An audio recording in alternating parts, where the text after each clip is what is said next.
A trip to Spain is not really complete until you have a glass of sangria.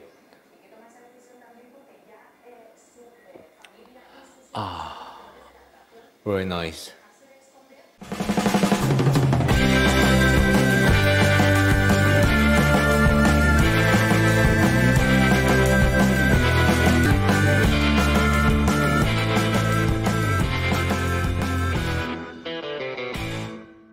Buenos dias, it's Ken and welcome to my channel, Ken Travels 360. So today, Anthem of the Sea has docked at La Coruña. This is day 5 of the Royal Caribbean cruise to France and Spain. Alright, we just went back to the room to get our jacket because it's raining. It's looking rather bleak in La Coruña right now. Hopefully the weather will improve. So we just got out of the cruise ship. You can see over there. And we're gonna try catch a bus to the Torre de Hercules. We just took the bus number 3 that will go all the way to Torre de Hercules. So there are a few major attractions in La Coruña. First is Torre de Hercules and the sculpture park around. And then there's the Picasso house and finally the old town. So when you arrive at Torre de Hercules, the first thing you should do is to get your tickets first, because they don't actually sell the tickets up there at the tower. Next to the ticket kiosk is a little museum. In here, you will find a sculpture of Hercules. In here, you will also find information about the history and some of the story about this tower. So originally, the place where we now know as La Coruña is actually called Brigantium. The Tower of Hercules was originally built by the Romans. They built this lighthouse at the windy northern tip of the city in the second half of the 1st century AD by an architect from Coimbra, which is in nowadays Portugal, as a beacon on the further edge of the civilized world. The Romans thought this was the end of the civilization, hence the name Finisterre nearby, which we visited in a trip earlier in May. The name of the architect is Caio Savio Lupo. It's extraordinary that people remember his name, but he left his name engraved at the foot of the tower in an inscription dedicated to the god Mars Augustus. So we can see the Tower of Hercules in the distance. We are gonna start working our way up there. So the Tower of Hercules has always been the source of myth and legends. One legend concerned the foundation of the city. So there was a giant named Geryon in these lands who has all its inhabitants terrified. So the inhabitants went to Hercules for help, and the son of God Zeus battled the giant for 3 long days. After a long fight, Hercules won and killed Geryon. He cut off his head. He ordered a tower to be built on it to commemorate his victory. Since 1448, the Tower of Hercules and the skull of the tyrant Geryon appear on the coat of arms of La Coruña. So here is another myth related to the Tower of Hercules and the city of Brigantia, which is the present-day La Coruña. There was a legend that tells how King Breogan founded the city of Brigantia, and next to it is a great tower. One clear winter night, Eve, one of the 10 sons of Breogan, sees the coast of an island from the tower and decided to set sail towards them to conquer it. But Eve was killed and his body was returned to Brigantia. It will be his brother, Mil, who at the head of a great army arrived in Ireland, and after defeating its inhabitants, the Tuatha de Danann conquers the country. There is a strong link between Galicia and Ireland. On a previous trip, when we visited Santiago de Compostela, you might recall that I saw locals playing bagpipes. So we're gonna climb the 200 plus steps to go up there for hopefully some great panoramas over the headland and the outdoor sculpture park. Mentioned here, there are 234 narrow steps to get up.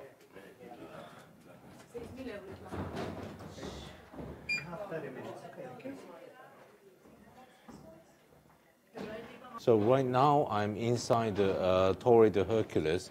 When you just enter, you will see the archaeological ruins, the original Roman foundation first. So this was the original exterior wall of the lighthouse.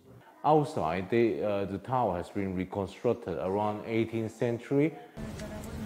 The outer facade of the 59 meters high tower was added in 1788 to 90 by Estachio Giannini, but the inside is mostly Roman. As mentioned, the Tower of Hercules is the only fully preserved Roman lighthouse that is still in use today. Ready to go up to the top of the tower now, 234 steps. So I just reached 100 steps, I think.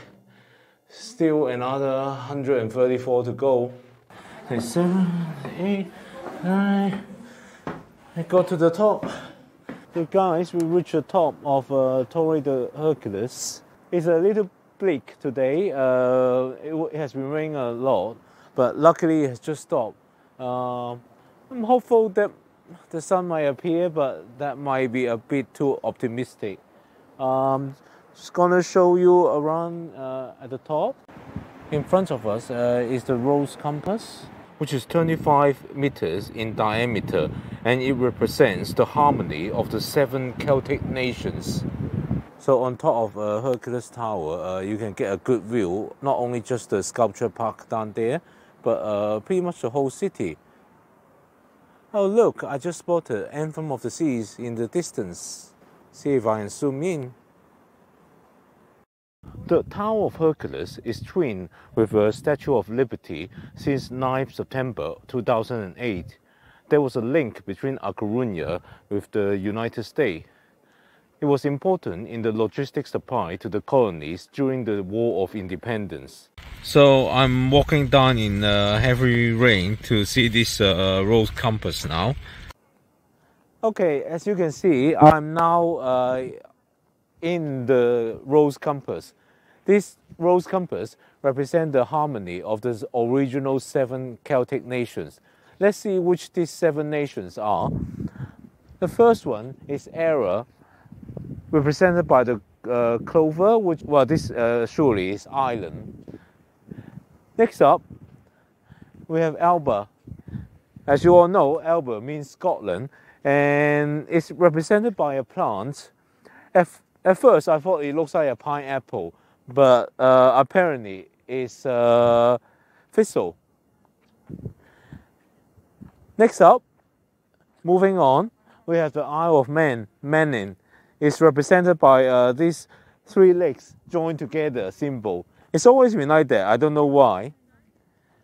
Continuing on, we have Cymru, which is Wales, of course. It's represented by a serpent, but with wings. So it seems like it's a dragon.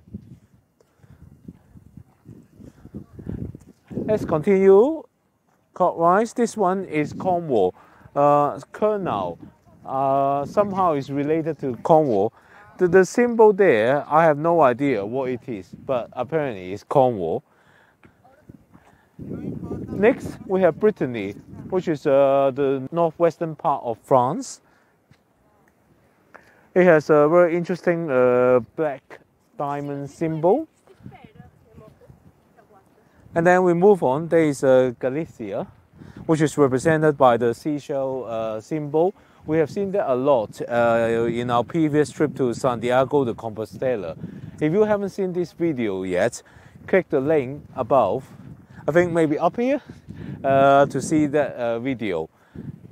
And finally, having covered the 7 nations, there is one more, which is, as you can see, Sisrat. We try to Google search what that means, but we can't find out any reference. It's represented by a skull, and yeah, no idea. Is that another boneless Celtic nation, or perhaps that just means Celtic? If you know what that means, drop me a comment down there and tell everybody what it is. So we have just done the tower now, and now we'll see whether we'll walk around the sculpture park. Normally, the sculpture park is well worth going around, but today the weather is a little bit crappy, and we'll see. So we've decided to walk a little bit towards the other side of the headland, part of the sculpture park. On the way there, we noticed some amazing rugged coastline. When I was planning coming here, I had really imagined a much more beautiful blue sky, but this is still a very interesting view. Definitely reminiscent of the Irish coast or the West Country in England. Wow, look at this ginormous snail. So we walk all the way across the headland to this sculpture, Caracola. Earlier we were not sure whether we'll see it. Well, we decided we will. So in front of me is the Caracola. Amazing sculpture. Caracola, created by the artist Moncho Amigo, is a fantastic recreation of the shell of a huge mollusk, a gigantic horn of abundance, and guardian of the sounds of the sea. The work was created in Corten steel and is located very close to the sea in the furthest away part of the headland in order to capture all the sound waves of the sea.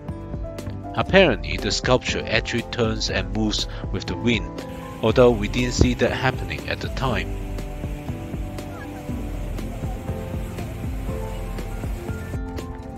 This sculpture is called Copa del Sol and was created by the artist Pepe Galán. Apparently, in order to capture and defeat Geryon, Hercules had to move beyond the human universe. For that, he required Copa del Sol, or in English, the golden cup of the sun, in which the sun travelled at night from west to east. In front, the sculpture is called Hercules in the boat of the Argonauts. So I just did some research on the sculpture that we saw. Located on the old Moorish cemetery, it represents Hercules in search of the golden fleece. According to the legend, the Greek ships were so light that they could carry them on their backs. So we just arrived at Manieres by Manolo Pass. So they were supposed to be like places of rituals and worship. The current work marks the difference between the world of man and that of nature. We've got time for one more sculpture. Let's go take a look. The last sculpture that we saw is Monument to Those Executed in the Civil War by Isaac Diaz Pardo. His work commemorates the shooting during the dictatorship of Franco. In some of the stones, you can see a poem by Federico Garcia Lorca and the names of those who were executed in this place. Right, we finished with the sculpture park, so we'll take a bus to get back to the city center. Back in the city center, we are gonna walk around. In front of me is the Iglesia de San Jorge. So we are now in Plaza de Maria Pita. This grand square has lots of public buildings around it, and in the center you can see there is a sculpture dedicated to the heroine of this city, Maria Pita. In front of us is the Santiago Church, Iglesia de Santiago. This is the back of the Iglesia de Santiago. Sangria for €6. I think that's a good deal. Let's go in. Alright, after a long day of sightseeing, we got into the old town, but before we barely got into it, we had to stop by in a cafe, and we found this €6 sangria, which is really cheap. Steve ordered coffee as well, but this is the interesting bit.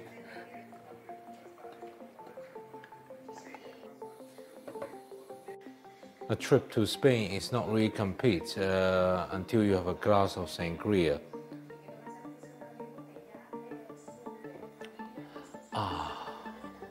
Very nice. So just a tip, instead of buying alcohol on your cruise ship, which will cost $12–13 each, here in the local bar you can get a whole jar of sangria for just €6. Bargain, isn't it? We just have a little bit of sangria in this bistro. Wow, seeing this sign brings back memory. It was the May trip about 4 months ago when we last saw this sign, and of course what it means is the arrow points to where Santiago de Compostela is, and the logo on top is for Galicia and the Camino de Santiago. And now in the old town of La Coruña, and it's really beautiful. Of course the weather might have played a big part. The beautiful building in front of me is called the Chateau de Santa Maria do Campo. So our time in La Coruña has come to an end. We are going back to the cruise ship. If you enjoy watching this video, please give me a thumbs up and don't forget to subscribe to the channel with notifications on so you don't miss another episode of video from me. One thing that you may have noticed is the building style here. Many buildings here on the seafront has an architectural style known as galerías. Galeria is a traditional multi-story Galician building with elegant glass facade, and they have become a striking and instantly recognizable landmark of La Coruña. In fact, the Marina Avenue of the harbourfront area is often called the Crystal City, as there are so many galerías here. As I mentioned, this is very convenient, very close to the city center. We walk a few minutes and we are back to the cruise terminal now. The ship is just behind, so let's go get back to the ship. So we are ready to get back onto the ship now. So the ship has just left La Coruña, and we are seeing all this coastal rugged headland. It's really beautiful. We didn't really have lunch in La Coruña, so we headed straight to dinner. Moreover, tonight's show will be We'll Rock You, so we definitely want to get to the theatre early. So tonight we have gone to the main dining room for dinner again, and the main course looks really nice. It's a lamb shank. Bon appetit! In addition to the lamb shank, we also order extra main course. We order a New York strip steak and fish and chips. So the ship is back into open sea, and we are sailing north now, and we're gonna be heading to the Havre on Saturday. So we arrived about 45 minutes before the show, and the theater was already half full, and now with 20 minutes to go, it's pretty much full. The musical We'll Rock You is of course one of the best shows on Anthem of the Seas. I filmed a lot of footages of it. Since this video is getting rather long, I've created another video solely about We'll Rock You on Anthem, and you can watch it by clicking on the link up there.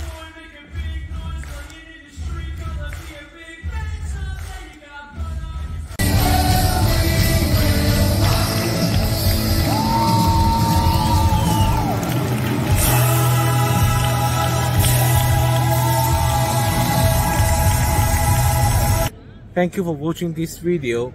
See you next time.